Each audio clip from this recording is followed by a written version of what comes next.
En una de las tierras más hostiles del planeta, un pueblo muy antiguo de gentes llamadas israelitas creó un ejército y desarrolló un imperio. Sus ancestrales hazañas militares están descritas en uno de los textos religiosos más famosos de la historia, el Antiguo Testamento de la Biblia. Pero leyendo entre líneas, los antiguos historiadores militares son capaces de descifrar los secretos de los soldados bíblicos, examinando las armas, las estrategias y sus comandantes, incluyendo algunos guerreros inesperados como Abraham, Moisés y Débora. En ninguna otra historia militar de esa época hay tantas maniobras tácticas tan diferentes y sofisticadas que son el objeto de este estudio de la historia militar israelita. Desde un punto de vista histórico y especialmente militar, la Biblia puede servir como un manual de guerra. La sangre corría a menudo libremente, más que el agua bendita, en los días del Antiguo Testamento. Los secretos militares de la Biblia aún estaban por revelar hasta hoy. Batallas de la Biblia, capítulo 2.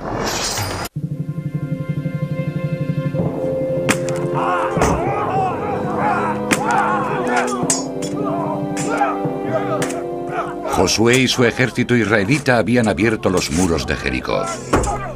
Ahora comenzaría la matanza.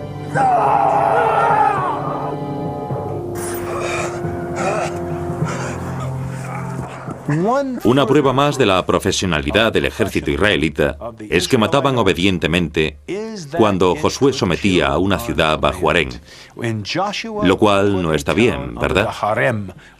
Lo que hacía, según las escrituras, es que se introducía en la ciudad y no dejaba vivo nada que respirase. Literalmente nada. Mataba a cada ser humano, mataba a cada bebé, mataba a cada vaca, mataba a cada burro, mataba a cada mula y a cada caballo. Para que un ejército haga eso, tiene que ser muy disciplinado. Exterminaban con su espada todo lo que había en una ciudad, hombres y mujeres, niños y ancianos.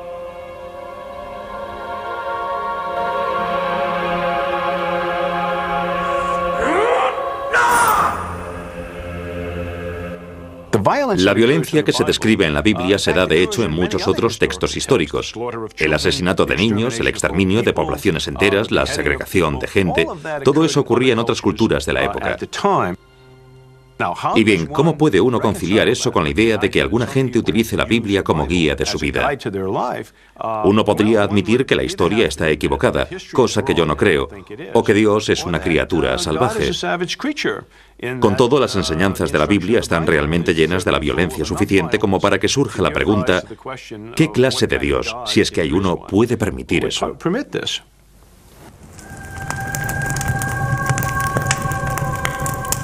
Los israelitas incendiaron Jericó completamente.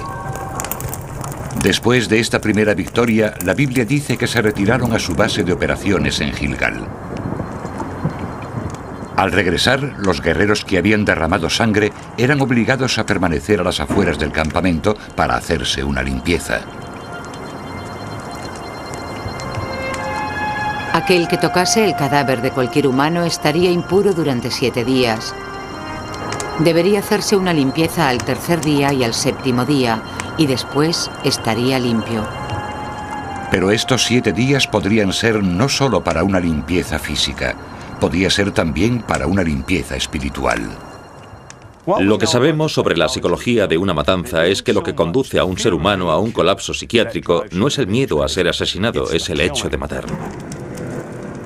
Matar a otro ser humano tiene un enorme impacto traumático. Así que utilizando este análisis podemos concluir acertadamente que los soldados de los antiguos ejércitos tenían en muchas ocasiones colapsos psiquiátricos. Surgían problemas psiquiátricos a cada momento. ¿Por qué? Porque asesinaban y lo hacían de forma muy cercana y personal, y de eso no hay ninguna duda. No era como apretar un gatillo. Ellos sabían que mataban. Es el terrible coste de una guerra.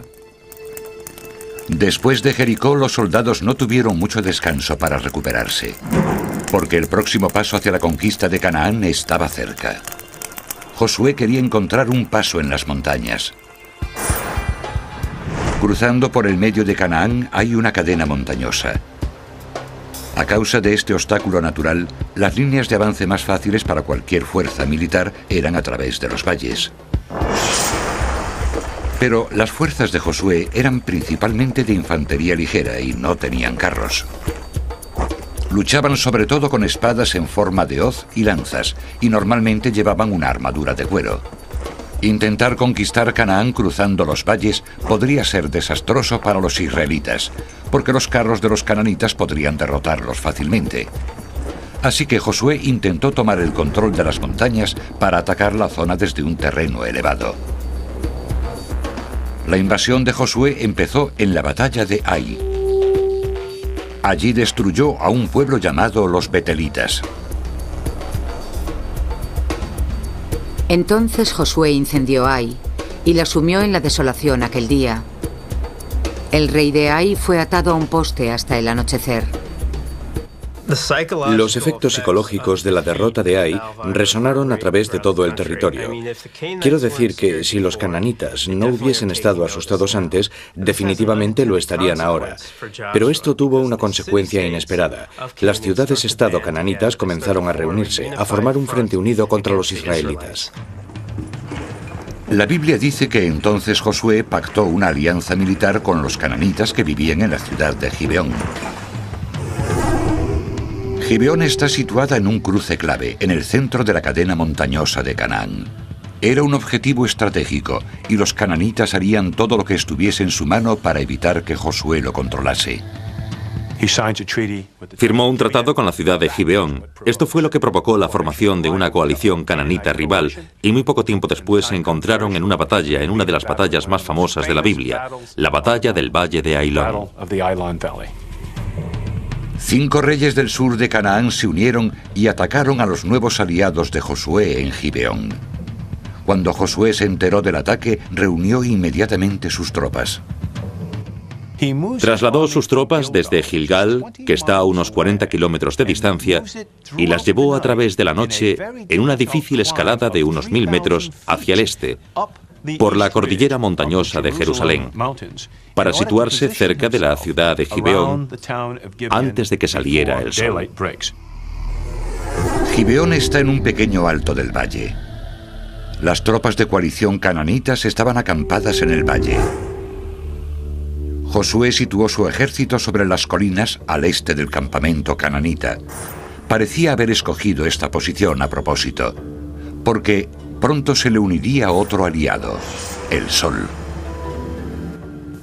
Josué espera a que salga el sol, obviamente por el este. Brillaba directamente sobre los ojos de los cananitas.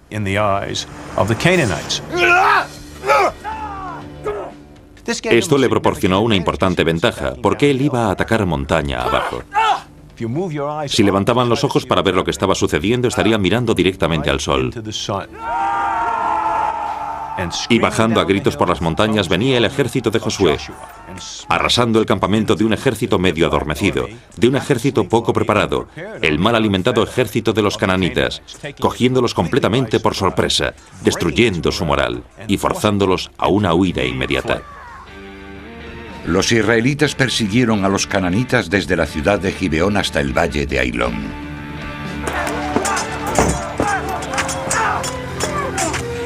Josué los cogió por sorpresa, marchando toda la noche desde Gilgal.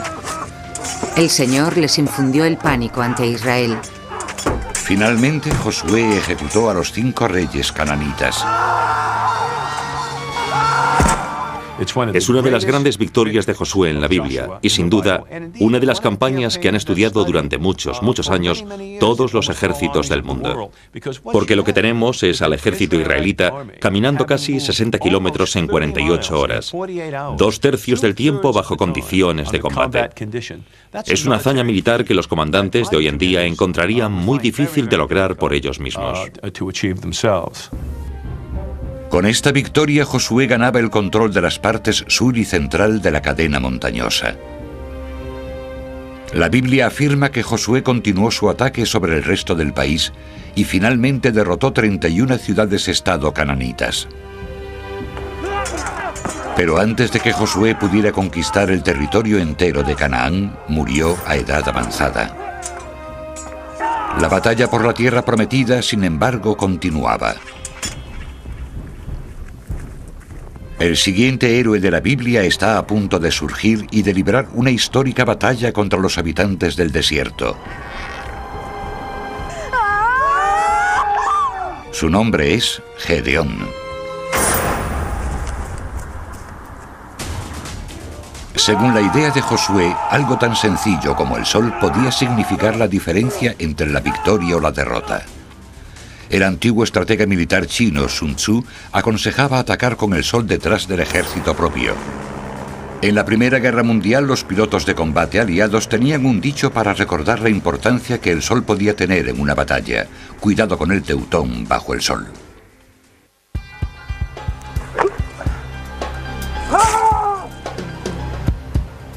Son tiempos oscuros para los antiguos israelitas. Estamos en torno al año 1100 a.C. Los hebreos no tienen líder y a menudo son victimizados.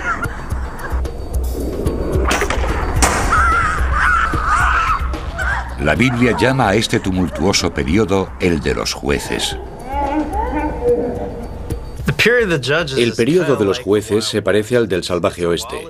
Es un tiempo sin ley, donde las disputas locales son libradas por héroes locales. Los israelitas viven realmente al capricho de otras gentes.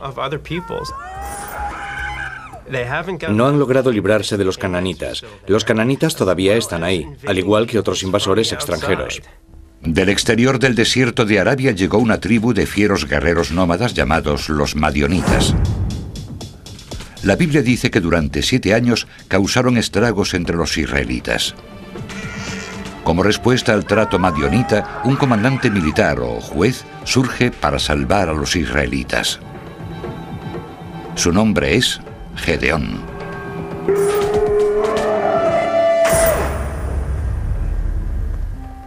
Gedeón pertenece a la tribu Manesej. Durante el período de los jueces, los israelitas se extendieron por Canaán y vivieron entre sus propias tribus en distintos territorios. Pero había poca cooperación entre las tribus, y la llamada de Gedeón a las armas es respondida solo por sus vecinos del valle de Jezreel.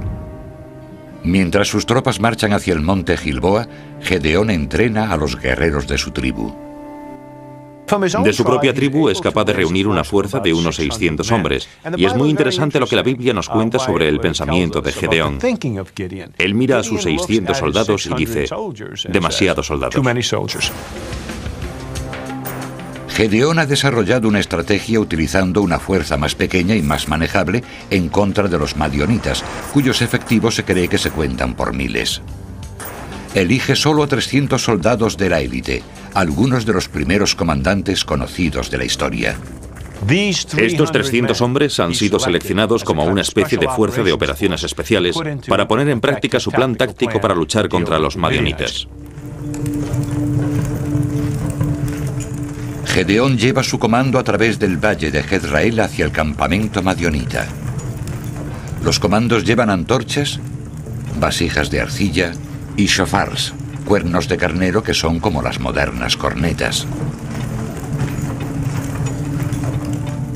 La Biblia dice que a medianoche Gedeón divide esta fuerza de 300 hombres en 3 compañías y rodea el campamento madionita por 3 sitios, dejando el sur más abierto. ¿Y qué hace Gedeón? Reúne a sus fuerzas para darles instrucciones. Fijaos en mí y haced lo que yo haga.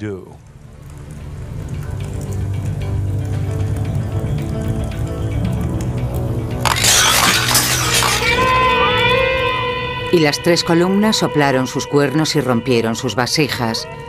Gritaron: una espada para el Señor y para Gedeón.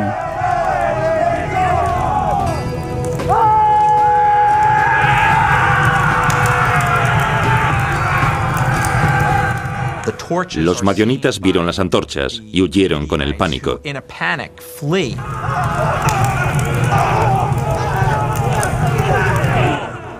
No estaban seguros de cuántos se acercaban, ni quiénes se acercaban, ni de dónde surgían aquellas luces.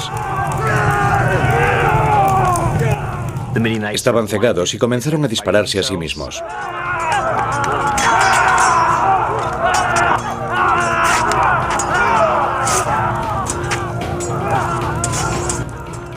Debió de ser un completo pandemonio.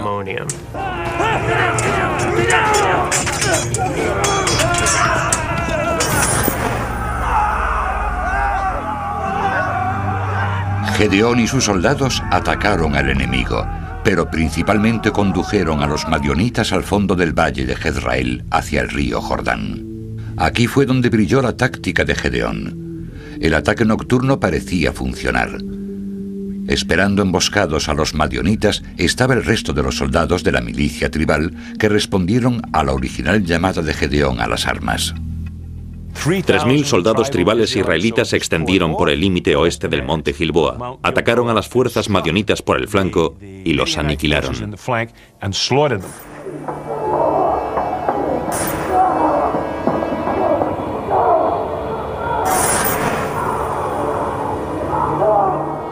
Los grupos de la milicia tribal se retiraron de la batalla creyendo que los madionitas habían sido sonoramente vencidos.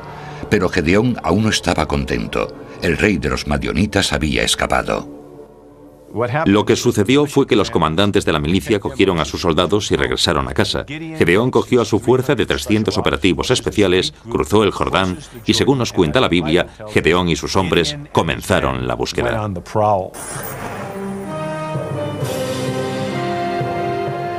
La persecución sin tregua de Gedeón podía estar impulsada por la venganza. Los hermanos de Gedeón habían sido asesinados anteriormente, seguramente por los reyes madionitas. Finalmente, Gedeón capturó a sus enemigos. Aquellos hombres que asesinaste en Tabor, ¿cómo eran? Eran iguales que tú, contestaron ellos, como los hijos de un rey.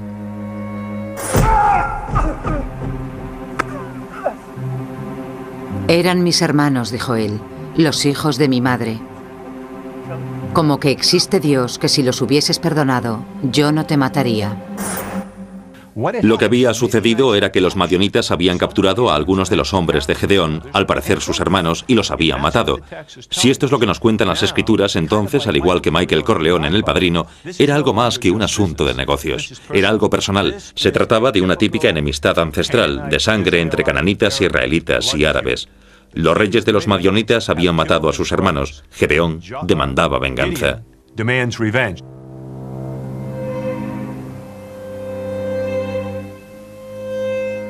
Gedeón llama a su hijo adolescente para acabar con la vida del rey. Esto es realmente humillante. Morir a manos de un niño no es una forma honorable de morir. Y sobre todo, morir a manos de alguien que no tiene experiencia en estas artes. No sería una muerte limpia, indolora.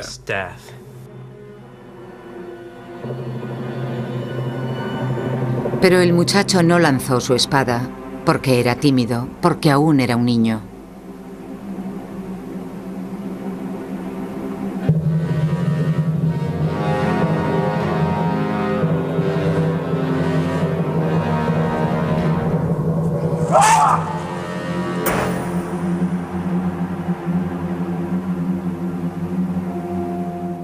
Los madionitas nunca más volvieron a entrar en Canaán para atacar a los israelitas. La Biblia dice que Gedeón volvió a casa y vivió una larga y placentera vida.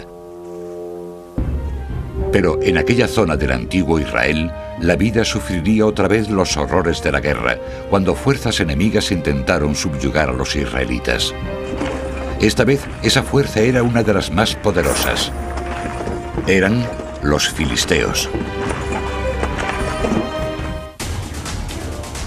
El oficial militar británico Orr Wingate dijo no haberse despojado nunca de su revólver, su botella de whisky y su Biblia mientras luchaba contra el ejército de Mussolini en el norte de África durante la Segunda Guerra Mundial.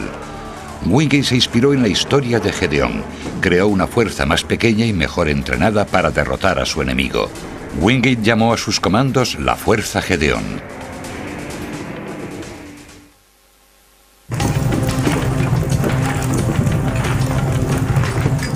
Les llamaban los filisteos.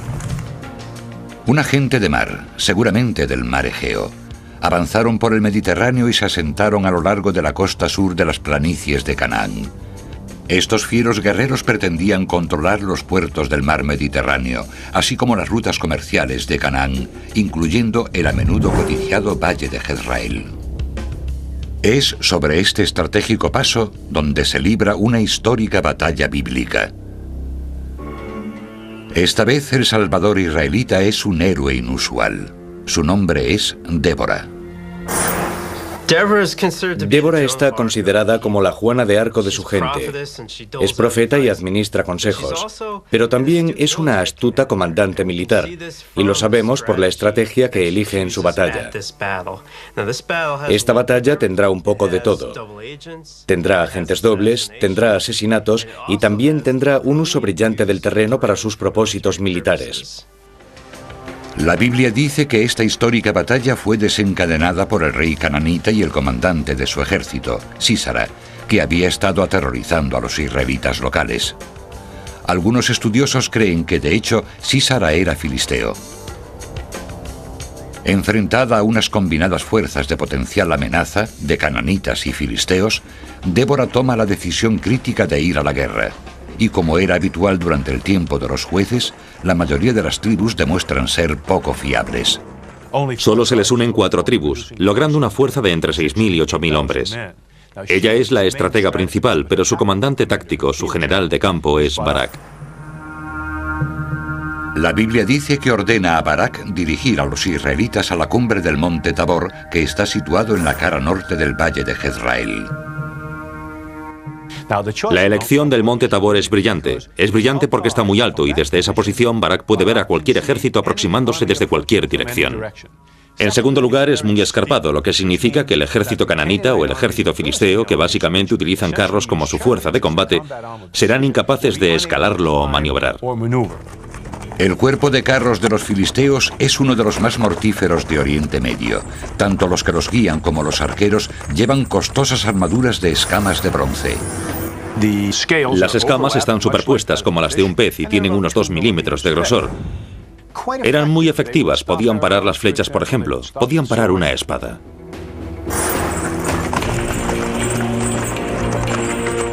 Los arqueros filisteos iban armados con un arco compuesto con un alcance máximo de unos 300 metros. Si no tienes carros, no puedes enfrentarte a un ejército de carros en una llanura abierta, porque serás diezmado. Lo que quieres es escoger un terreno que los haga caer, o incluso mejor, frenar esos carros. Eso es lo que los israelitas intentaban al escoger el monte Tabor como campo de batalla. Ahora la clave era atraer a Sísara al campo de batalla elegido. Débora envía un agente doble llamado Heber para informar a Sísara de la situación del ejército israelita. Inmediatamente Sísara ordena a su ejército dirigirse al monte Tabor. El ejército de Sísara va armado con espadas de bronce y escudos redondos. El escudo redondo es más pequeño que el típico escudo rectangular cananita, lo que le da a los soldados una mayor movilidad. Al igual que con la espada en forma de hoz, los soldados pueden herir con la espada recta, pero ahora con esta tienen la ventaja de poder clavar la espada en el cuerpo del enemigo. Pero incluso con estos avances tecnológicos, el general filisteo Sísara comete un fallo estratégico. Es primavera en el valle Jezreel. Por la base del monte Tabor discurre el río Kishón. Además, hay una gran cantidad de pequeños afluentes. Lo que sabe Barak es que en esta época del año la zona en la que el enemigo va a maniobrar, con sus pesados carros de unos 200 kilos de peso, es una ciénaga. Ahora Barak ataca. Barak tiene ventaja en 2 posiciones. Una es que va a atacar colina abajo y la otra es que atacará con la infantería ligera.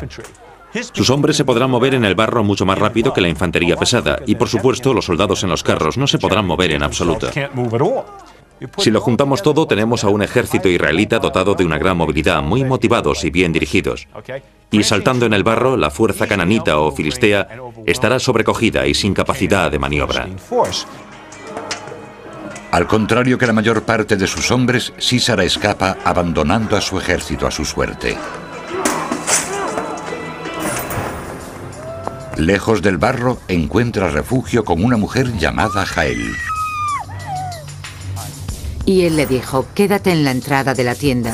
Si viene alguien y te pregunta si hay alguien aquí, diles que no. Pero Jael no era amiga de los filisteos. Cuando estaba profundamente dormido por el cansancio, ella se le acercó sigilosamente y le clavó una estaca de la tienda en su sien, hasta que atravesó la tierra.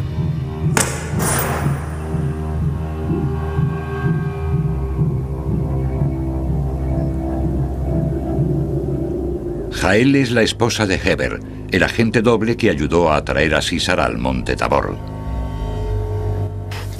La brillantez militar de Débora y Barak se vio realmente aquel día. Quiero decir que lo hicieron todo bien.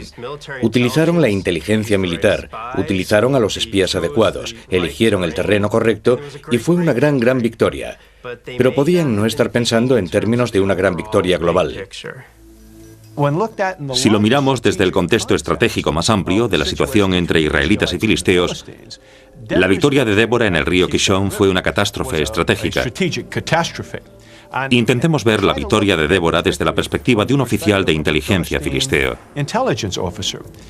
Ellos ven por primera vez en 100 años, por primera vez desde Josué, que tienen una zona de control contigua bajo la influencia de tribus israelitas que se extiende a través de todo el valle de Jezreel, casi hasta la costa. Controlar esta zona equivalía a un enorme cambio de planes en la estrategia contra los filisteos. Es un cambio que no podría mantenerse mucho tiempo. Y el ejército filisteo actúa muy rápidamente para cambiarlos. Durante la Segunda Guerra Mundial, en el norte de África, el general británico Montgomery vence a las divisiones acorazadas alemanas como Débora venció a las fuerzas de carros de Sísara. Procurando que mapas falsos cayesen en manos del enemigo, Montgomery conduce a los tanques alemanes a un terreno inhóspito. Incapaces de maniobrar, las divisiones acorazadas son arrasadas.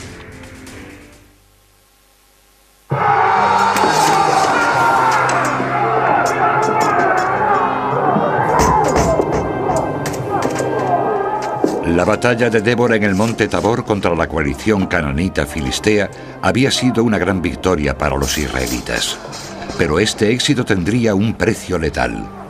Las importantes rutas comerciales del valle de Jezreel habían sido cortadas por los filisteos. Esto dio como resultado un cambio en la ecuación estratégica geomilitar de la zona. La máquina de guerra filistea estaba a punto de ser debilitada. Los filisteos reaccionaron a este cambio de ecuación estratégica exactamente como esperaríamos que reaccionarían, es decir, rápidamente y con una fuerza militar imponente. Los filisteos destruyeron al ejército israelita cerca de las ciudades Afec y Ebenezer. Con el ánimo de esta victoria, los filisteos llevaron los comandos de vuelta al codiciado valle de Jezreel. Entonces atacaron a los israelitas con más dureza, tomando el control de la cadena montañosa central. El resultado de la derrota de Afec fueron 50 años de ocupación militar de los filisteos en el cordón montañoso central israelita, que había sido la tierra que Josué había conquistado. Está más claro que nunca que los israelitas necesitan un líder, un dirigente que una a las tribus en contra de un enemigo común. Necesitan un rey. Este hombre será Saúl. Saúl es uno de los comandantes militares más brillantes de la Biblia. Demostró ser un fiero guerrero y un estratega excelente. Y quizás lo más importante, alguien que podía unir a las tribus y unificarlas para luchar contra un enemigo común. Durante un periodo de unos 20 años, Saúl formó un ejército profesional y extendió el reino israelita con victorias sobre los edomitas, moabitas y malaquitas. A medida que el ejército israelita crecía en tamaño y poder, el filisteo, sin embargo, crecía lentamente. Los oficiales de la inteligencia filistea habían tenido a Saúl vigilado. Ya no es un joven inexperto. Ahora es un capitán curtido en la batalla que obtuvo muchas victorias contra las tribus rivales. Y también ha creado una fuerte milicia de unos 12.000 o 14.000 hombres y un cuerpo permanente de unos 3.000 poderosos hombres, o giborim. Esto lleva a los filisteos a sospechar que algo va a pasar con Saúl tarde o temprano. Es el hijo de Saúl, Jonatán, el que enciende la mecha de la guerra.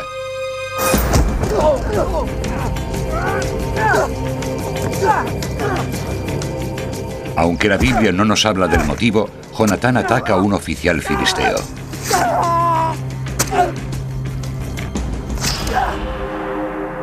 Este es el comienzo de una sangrienta guerra de 4 años entre israelitas y filisteos. Como respuesta a este asesinato, los filisteos dirigen rápidamente una fuerza hacia la ciudad de Michmash. Los ejércitos se enfrentan en el exterior de una cañada conocida como el Paso de Michmash. Según la Biblia, el ejército israelita está dividido en 2 unidades. Jonatán dirige una tropa de unos 1.000 hombres desde uno de los extremos de la cañada.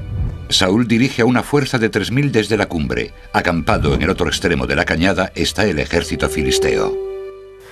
Aparentemente, estos ejércitos se enfrentaron el uno al otro durante varios días. Finalmente, una pequeña fuerza filistea, no sabemos exactamente su tamaño, intenta abrirse camino a través de la cañada para alcanzar la cima del paso Michmash. Es durante el avance filisteo cuando Jonatán decide tomar las riendas de la situación. La Biblia dice que Jonatán y sus porteadores de armas descubrieron un paso secreto a través de la cañada.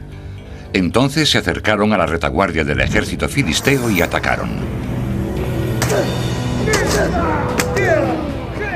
En ese momento es probable que a los israelitas les hubiese ayudado la tecnología militar de la fuerza de combate filistea. Mientras la lanza todavía se utilizaba mucho, Jonatán y su porteador de espadas podían luchar con la espada recta en lugar de la espada de hoz. El escudo redondo también reemplazaba al rectangular. En las sociedades antiguas, los porteadores de armas no eran simplemente una figura decorativa, eran guerreros, una compañía fiable y un guardaespaldas personal. Normalmente servían a un rey, o en el caso de Jonatán, a un príncipe. Según la Biblia, Jonatán y su porteador de armas sorprendieron a la pequeña reunión filistea. Pero lo que parece que ocurrió fue que esta escaramuza cogió a los filisteos por sorpresa y muchos huyeron aterrorizados. Los filisteos creían estar siendo atacados por una fuerza mucho mayor desde su retaguardia. En ese momento, Saúl lanza sus fuerzas en la cañada y ataca a los filisteos. Pero ahora, si podemos hacernos una idea, 2 grupos de cierta cantidad de hombres, quizás unos 6.000 en total, más o menos unos 3.000 en cada bando, están acorralados en un espacio de combate muy reducido. Es una lucha cuerpo a cuerpo todo el tiempo. La ventaja, por supuesto, está del lado de Saúl y los israelitas. ¿Por qué? Porque son infantería ligera. La infantería ligera confía en su velocidad y movilidad. Los filisteos son infantería pesada.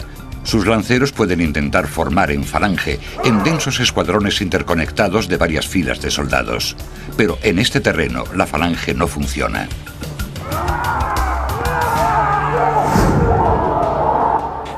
Su incapacidad para formarse en falanges les deja casi indefensos.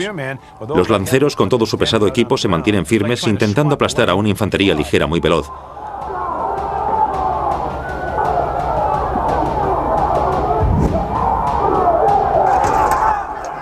Así que al final del día lo que sucedió fue que los filisteos infligieron sobre Saúl una insignificante oposición.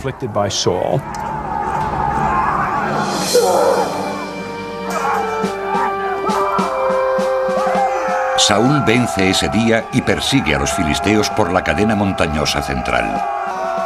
Es una victoria decisiva y estratégica para los israelitas. Pero los filisteos se tomarán la revancha. En 1917, cuando la Primera Guerra Mundial sacude Oriente Medio, el ejército británico se prepara para enfrentarse a los turcos otomanos cerca de la ciudad de Michmash. Un oficial británico reconoce el nombre de la ciudad y a la luz de una vela busca en su Biblia de bolsillo. Allí, en el primer libro de Samuel, encuentra el nombre Michmash y la historia de Jonatán y su ataque sobre los filisteos.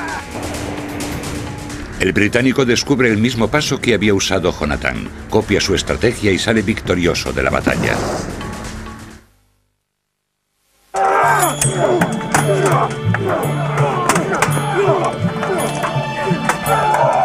En el año 1010 a.C., el ejército israelita obtiene una gran victoria derrotando a los filisteos en el paso de Michmash. El rey israelita, Saúl, es recordado como un héroe. Su popularidad crece cuando es capaz de recuperar el control de la cadena montañosa central de Canaán. Es un gran momento para Saúl. Ha echado a los filisteos de la cadena montañosa, ha interceptado la importante ruta comercial del valle de Jezreel y está avanzando en la creación de una monarquía unida. Pero no puede alejar a los filisteos por mucho tiempo. Regresarán para vengarse. Desde la derrota del paso Michmash, los filisteos han intentado numerosos ataques frontales a través de los valles, intentando en vano recuperar la cadena montañosa central. Finalmente deciden flanquear a los israelitas y atacar desde el monte Gilboa en el valle Jezreel. La fuerza filistea acampa en la base del monte Moré. Saúl y los israelitas están acampados en lo alto del monte Gilboa oteando Jezreel. Saúl parece tener ventaja porque controla el terreno elevado, y el terreno es lo bastante abrupto como para prevenir un ataque de los carros. Los filisteos marchan a través de la planicie. Liderando la marcha van las falanges de la infantería pesada. Los israelitas esperan hasta que los filisteos están a un tercio del ascenso del monte Gilboa. Entonces se encuentran.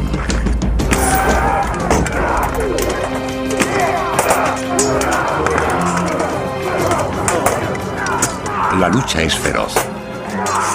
Los israelitas mantienen un ataque filisteo de varios frentes.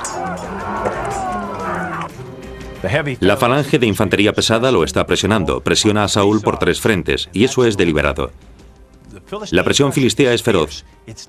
Está diseñada para acorralar y presionar a las fuerzas de Saúl contra la montaña, y así evitar que puedan maniobrar.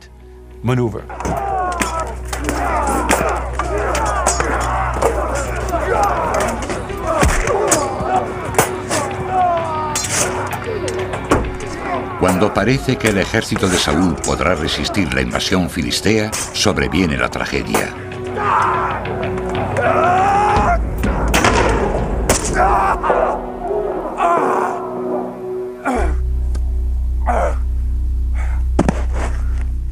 Saúl es alcanzado por los arqueros filisteos que han conquistado la zona alta. Una posibilidad de cómo pudo haber ocurrido esto es que mientras la infantería peleaba duramente, una columna de carros abrió un amplio flanco durante una maniobra a través de la aldea de Gina. Aquí el monte Gilboa no es tan escarpado. Es un lugar casi perfecto para los carros, y allí estaban situados encima de Saúl, no solo cortándole la retirada, sino cargando sobre él. Los filisteos atacaron Israel, y los hombres de Israel huyeron ante los filisteos. Muchos cayeron en el monte Gilboa. La batalla rodeaba a Saúl, y algunos de los arqueros le alcanzaron y fue gravemente herido. Los filisteos persiguieron a Saúl y a sus hijos, y alcanzaron a Jonatán.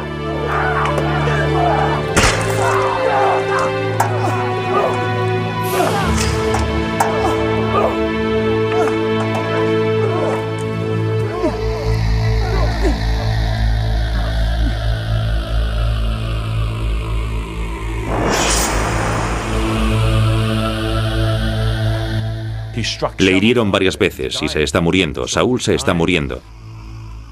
Se volvió hacia su porteador de armas y le dijo: mátame, no quiero caer en manos de los no circuncidados.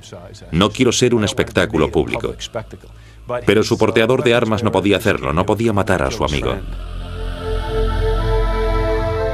El acto final de Saúl en la Biblia es heroico.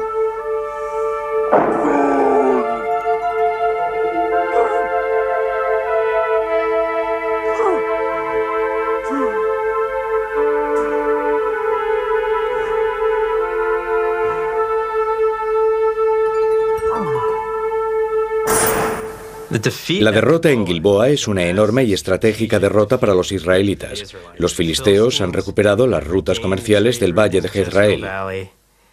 Y por lo que se refiere a Saúl y Jonatán, es una trágica derrota para dos grandes jefes militares israelitas.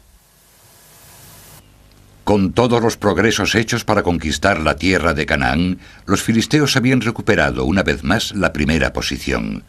Parecía que la suerte estaba sellada para los israelitas. Pero el destino de un hombre aseguraría que finalmente los israelitas conquistarían la tierra de Canaán. Él sucedería a Saúl como rey y crearía el imperio israelita. Su nombre es David. Una de sus primeras apariciones en la Biblia ocurre antes de la muerte del rey Saúl. Es una de las historias más conocidas del Antiguo Testamento. Según la Biblia, los israelitas y los filisteos se enfrentaron cara a cara cerca del valle de Te-Rubbín.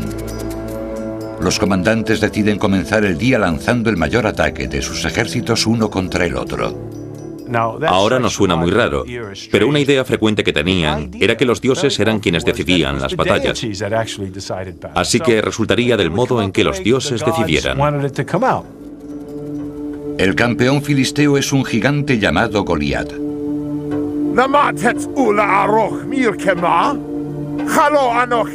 Retó a los israelitas captando su atención durante días. Finalmente, David acepta el reto.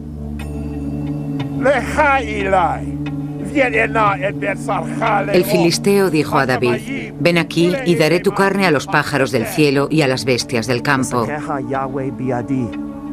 Y David contestó al filisteo: «Este mismo día el Señor te puso en mis manos. Te mataré, te cortaré la cabeza y dejaré tus huesos en el campo filisteo para los pájaros del cielo y las bestias del campo». Hay un debate sobre la edad que tenía David cuando mató a Goliat. La idea popular es que David era un joven muchacho. Pero estudiando las escrituras, David tenía probablemente edad militar, sobre 20 años más o menos. Es debido a la habilidad de David con la honda. Normalmente estaban hechas de cuerdas atadas a una bolsa de cuero. La honda era una de las armas más transportables y baratas del mundo antiguo. La honda no era un arma de vagabundos, sino algo muy común en la milicia israelita. Era capaz de lanzar una piedra del tamaño de una pelota de tenis a unos 300 metros. Era un arma de ataque indirecto, al igual que lo eran los arcos. Se cree que David y Goliat estaban a solo 10 metros. A esta distancia, la honda es más que un arma de ataque directo. Acelerando a unos 40 metros por segundo, una piedra de 100 gramos en la cuenca del ojo de Goliat golpea con una fuerza de 8 kilos. Además, a este enorme guerrero filisteo, impresionante con su armadura de guerra, David sencillamente lo mató con una simple pedrada en la cabeza, justo en el entrecejo.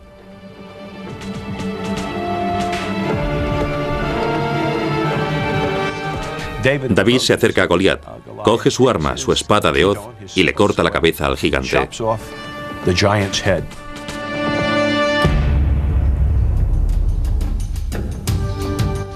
Uno se lo imagina, aunque las escrituras no dicen nada sobre esto, sosteniendo la cabeza de Goliat, no solo frente a los filisteos, sino sosteniéndola como un trofeo delante de sus propios hombres.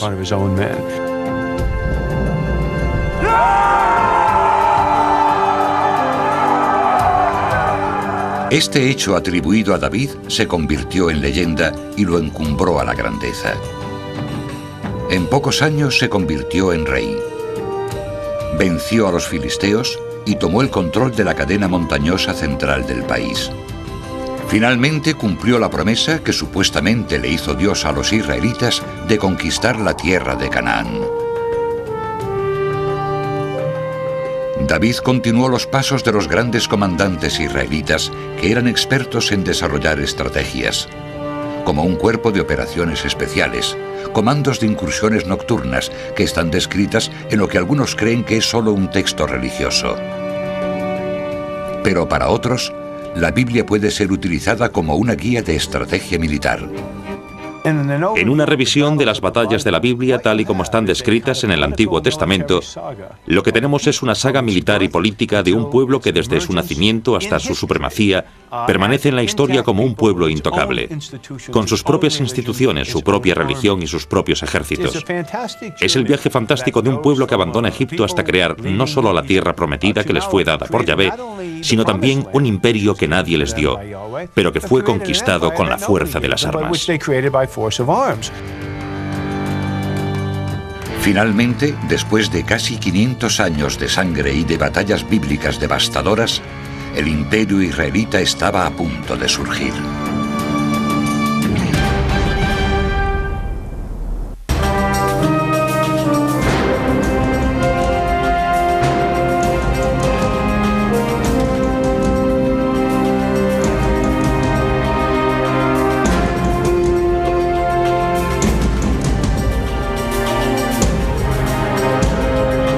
Lo controlase. Firmó un tratado con la ciudad de Gibeón. Esto fue lo que provocó la formación de una coalición cananita rival, y muy poco tiempo después se encontraron en una batalla, en una de las batallas más famosas de la Biblia, la batalla del Valle de Ailón. 5 reyes del sur de Canaán se unieron y atacaron a los nuevos aliados de Josué en Gibeón. Cuando Josué se enteró del ataque, reunió inmediatamente sus tropas. Trasladó sus tropas desde Gilgal, que está a unos 40 kilómetros de distancia, y las llevó a través de la noche en una difícil escalada de unos 1000 metros hacia el este, por la cordillera montañosa de Jerusalén, para situarse cerca de la ciudad de Gibeón antes de que saliera el sol. Gibeón está en un pequeño alto del valle. Las tropas de coalición cananitas estaban acampadas en el valle. Josué situó su ejército sobre las colinas al este del campamento cananita. Parecía haber escogido esta posición a propósito, porque pronto se le uniría otro aliado, el sol. Josué espera a que salga el sol, obviamente por el este. Brillaba directamente sobre los ojos de los cananitas.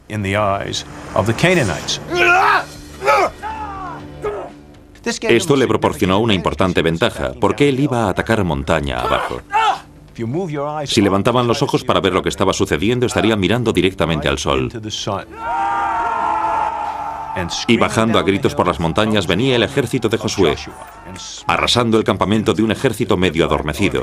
Hay una cadena montañosa. A causa de este obstáculo natural, las líneas de avance más fáciles para cualquier fuerza militar eran a través de los valles. Pero las fuerzas de Josué eran principalmente de infantería ligera y no tenían carros. Luchaban sobre todo con espadas en forma de hoz y lanzas, y normalmente llevaban una armadura de cuero.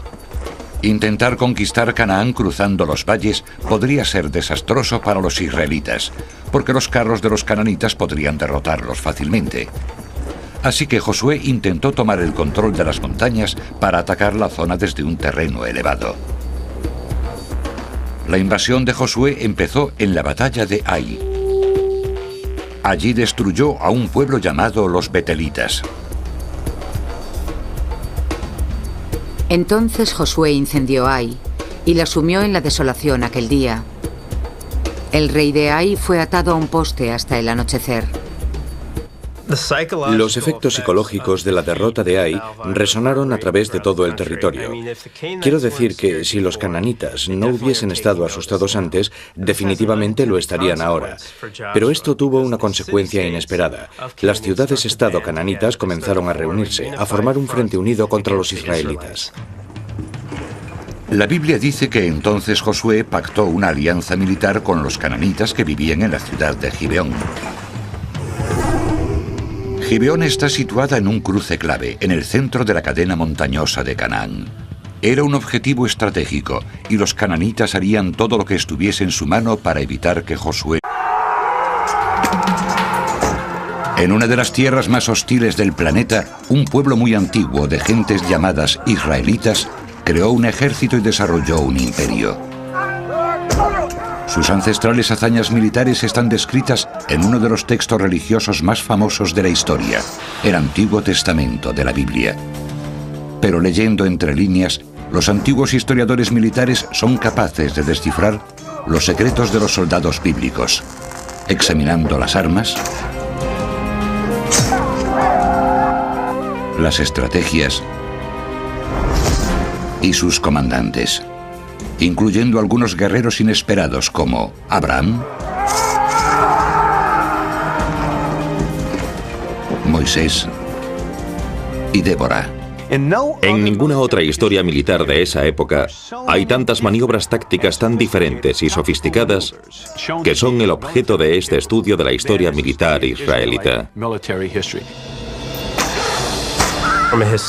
Desde un punto de vista histórico y especialmente militar, la Biblia puede servir como un manual de guerra. La sangre corría a menudo libremente, más que el agua bendita, en los días del Antiguo Testamento. Los secretos militares de la Biblia aún estaban por revelar hasta hoy. Batallas de la Biblia, capítulo 2.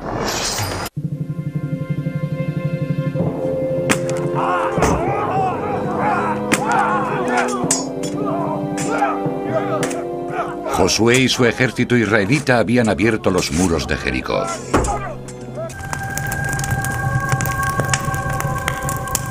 Los israelitas incendiaron Jericó completamente. Después de esta primera victoria, la Biblia dice que se retiraron a su base de operaciones en Gilgal. Al regresar, los guerreros que habían derramado sangre eran obligados a permanecer a las afueras del campamento para hacerse una limpieza. Aquel que tocase el cadáver de cualquier humano estaría impuro durante 7 días. Debería hacerse una limpieza al tercer día y al séptimo día, y después estaría limpio. Pero estos 7 días podrían ser no solo para una limpieza física, podía ser también para una limpieza espiritual. Lo que sabemos sobre la psicología de una matanza es que lo que conduce a un ser humano a un colapso psiquiátrico no es el miedo a ser asesinado, es el hecho de matar. Matar a otro ser humano tiene un enorme impacto traumático.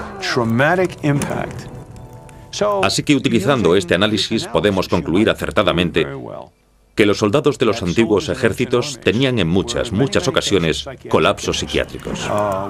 Surgían problemas psiquiátricos a cada momento. ¿Por qué? Porque asesinaban y lo hacían de forma muy cercana y personal, y de eso no hay ninguna duda. No era como apretar un gatillo. Ellos sabían que mataban. Es el terrible coste de una guerra. Después de Jericó, los soldados no tuvieron mucho descanso para recuperarse, porque el próximo paso hacia la conquista de Canaán estaba cerca. Josué quería encontrar un paso en las montañas. Cruzando por el medio de Canaán, ahora comenzaría la matanza.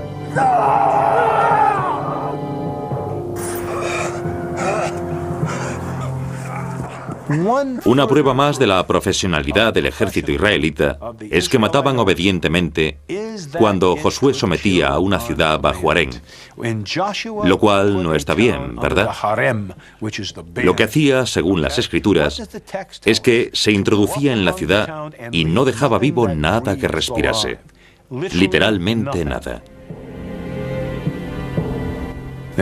Mataba a cada ser humano, mataba a cada bebé, mataba a cada vaca, mataba a cada burro, mataba a cada mula y a cada caballo. Para que un ejército haga eso, tiene que ser muy disciplinado. Exterminaban con su espada todo lo que había en una ciudad, hombres y mujeres, niños y ancianos.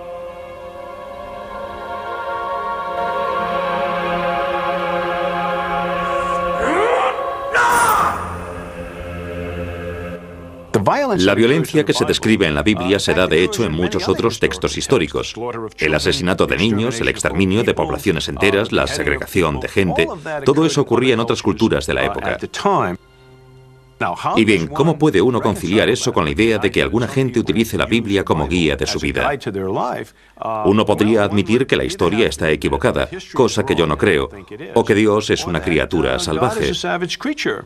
Con todo, las enseñanzas de la Biblia están realmente llenas de la violencia suficiente como para que surja la pregunta, ¿qué clase de Dios, si es que hay uno, puede permitir eso?